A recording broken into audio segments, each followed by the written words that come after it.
रायगडच्या खोपोली नगर परिषदेच्या निवडणुकीत एकूण 32 जागांसाठी निवडणूक प्रक्रिया पार पडतीये। या निवडणुकीत मुख्य लढत शिवसेना शिंदे महायुतीचे उमेदवार कुलदीप शेंडे आणि राष्ट्रवादी काँग्रेस अजित पवार पक्ष परिवर्तन आघाडीचे उमेदवार डॉक्टर सुनील पाटील यांच्यात चुरशीची लढत होणार आहे।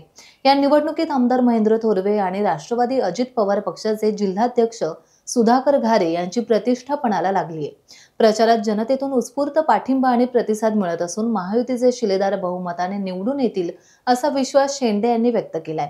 येत्या काळात सत्तेत विराजमान होऊन मूलभूत पायाभूत नागरी सेवा सुविधा देण्याबरोबरच जनतेला अपेक्षित विकास घडवून आणणार असल्याची ग्वाही महायुतीचे थेट नगराध्यक्ष पदाचे उमेदवार कुलदीप शेंडे यांनी दिली, तर विजयाचा गुलाल आम्हीच उधळणार असा विश्वास देखील कुलदीप शेंडे यांनी व्यक्त केला। नमस्कार। खोपोलीच्या जनतेमध्ये प्रचंड उत्साहाचं वातावरण आहे की ह्या बरेच 9 वर्षानंतर इलेक्शन लागत आहे की तसं बघायला तर 4 वर्ष 3 वर्ष प्रशासकीय राज्य होतं आणि त्यानंतर इलेक्शन लागलेले आहे। तर त्या हिशोबाने खोपोलीच्या जनतेमध्ये ज्या हिशोबाने आमदार साहेबांनी डेव्हलपमेंटचा अजेंडा समोर ठेवला 3-4 वर्षामध्ये जी काही कामं केली, जो काही निधी दिला एकनाथजी शिंदे साहेबांच्या माध्यमातून, त्याचा प्रचंड आम्हाला फायदा होत आहे। सर्वांना आमचे जेवढे उमेदवार आहेत सर्व वॉर्डामध्ये त्यांना ॲप्रिशिएशन होत आहे की बाबा शिवसेनेचे उमेदवार आणि बीजेपीचे असल्यामुळे आणि वरती सरकार सुद्धा त्याचंच एकाच विचाराचं असल्यामुळे लोक विकासाच्या अजेंड्याच्या मागे असणार आहेत। काय सांगाल, विजयाची खात्री आहे? आव्हानात्मक निवडणूक आहे?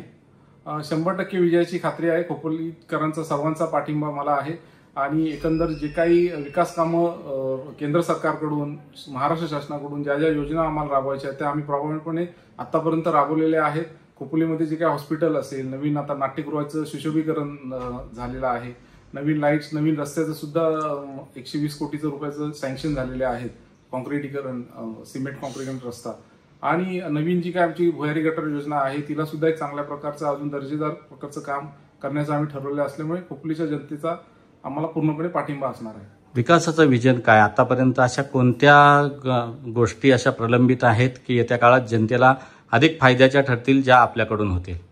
आम्ही जनतेच्या आमच्या याच्यामध्ये सर्वात मुद्दा आहे हॉस्पिटलच्या मुद्द्यामध्ये आम्ही त्याचं चांगल्या प्रकारचं इन्फ्रास्ट्रक्चर आता तयार झालेलंच आहे। तर त्यामध्ये चांगल्या प्रकारचे इक्विपमेंट्स आणि चांगल्या प्रकारचे तज्ज्ञ डॉक्टर आणण्यासाठी आम्ही उपजिल्हा रुग्णालयाची मागणी करणार आहोत। आमचे दोन्ही भाजी मार्केट आहेत, शिरफाटाचे असतील, त्यानंतर आमच्या खोपोलीतला असेल, तिथल्या सुद्धा चांगल्या प्रकारचं एक लोकांना सेवा मिळावी त्या हिशोबाने एक साफ-सुथरं स्वच्छ असं भाजी मार्केट आम्ही त्यांना देण्याचं योजलेलं आहे। येणारी आमची पाणी पुरवठा आहे त्यामध्ये अजून जी काही शहरीकरण वाढत आहे त्या माध्यमातून सुद्धा नवीन पाणी पुरवठा योजना आम्ही करण्याचं ठरवलेलं आहे। येणाऱ्या ज्या काय आमच्या परिवहनच्या ज्या काय त्रुटी असतील वाशीवरून NMTच्या संदर्भात त्याच्या आम्ही पूर्णपणे चांगली सेवा देण्याचं आम्ही ठरवलेलं आहे। तरुणी असतील, युवती असतील, यांच्या सक्षमीकरणासाठी, सबलीकरणासाठीचं काय धोरण आहे? तरुणच्या याच्यासाठी आम्ही पूर्णपणे 3 याच्यामध्ये काम करणार आहोत की पहिल्यांदा त्यांना एक चांगल्या प्रकारचं खेळाचं मैदान असणं गरजेचं आहे। त्यानंतर त्यांना एक चांगलं लोककेंद्र किंवा एखादं चांगलं प्लॅटफॉर्म की जेणेकरून एक चांगल्या प्रकारचं कला केंद्र त्यांना प्लॅटफॉर्म उभं करता येईल। दुसरी गोष्ट म्हणजे आमची तर ITIचा जो काही ट्रेड कमी आहेत आणि इमारत खूप अजीर्ण अवस्थेत आहे, तर त्या संदर्भात आम्ही शासनाची पाठपुरावा करून चांगली जागा देऊन त्यांना एक चांगल्या प्रकारची ट्रेड वाढतील ह्या हिशोबाने नवीन बिल्डिंग करण्याचं ठरवलेलं आहे।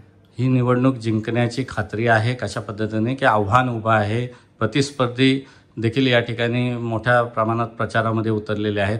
काय वाटतंय, आव्हान वाटतंय की सोपी सहज लढाई आहे? इलेक्शन आली म्हणजे आव्हान आलं, संघर्ष आलं, सर्वच गोष्टी आल्या, परंतु ज्या पद्धतीने आमदार साहेबांच्या माध्यमातून डेव्हलपमेंट झालेली आहे आणि दोन्ही इंजिन डबल इंजिनचं सरकार असल्यामुळे खोपोलीकरांचा ठाम विश्वास झालेला आहे की शिवसेना बीजेपी महायुतीच्या जे काही उमेदवार उभे आहेत त्यांच्या पाठीमागं पूर्णपणे जनता ठामपणे उभी राहणार आहे। त्यामुळे मला एकदम जो काही विजय दिसतोय तो आमचा सुकर होणार आहे। अनेक वर्षापासून आपलं कुटुंब नगर परिषदेमध्ये त्या ठिकाणी जनतेच्या सेवेमध्ये आहे। वडिलांपासूनचा जो काही वारसा आहे तो आपण या ठिकाणी पुढे नेत आहे। जनसंपर्क आहे, विकासात्मक दृष्टी आहे, याचा फायदा या निवडणुकीत कसा होईल आणि जनतेला आव्हान काय आहे? माझी तमाम जनतेला आव्हान आहे की माझ्या वडिलांनी ज्या पद्धतीने नगराध्यक्ष असताना कामं केलेली होती की ती कामं अजून 20-30 वर्ष संपूर्ण जनता लक्षात ठेवलेली आहेत। अशा प्रकारची ठोस कामं माझी सुद्धा इच्छा आहे की गेले 20-25 वर्षानंतर पुढच्या भविष्यात जनता बोलू शकते की कुलदीप शेंडे नगराध्यक्ष होऊन गेला, त्याच्या माध्यमातून खूप प्रभावीपणे काम झालेलं आहे।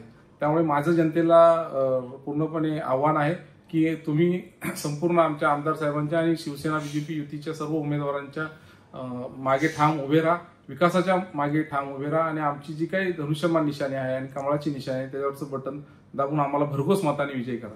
धन्यवाद. टाइम्स डिजिटलला लाईक करा, सबस्क्राईब करा, शेअर करा आणि बेल आयकॉन दाबायला विसरू नका. पाहत रहा टाइम्स डिजिटल.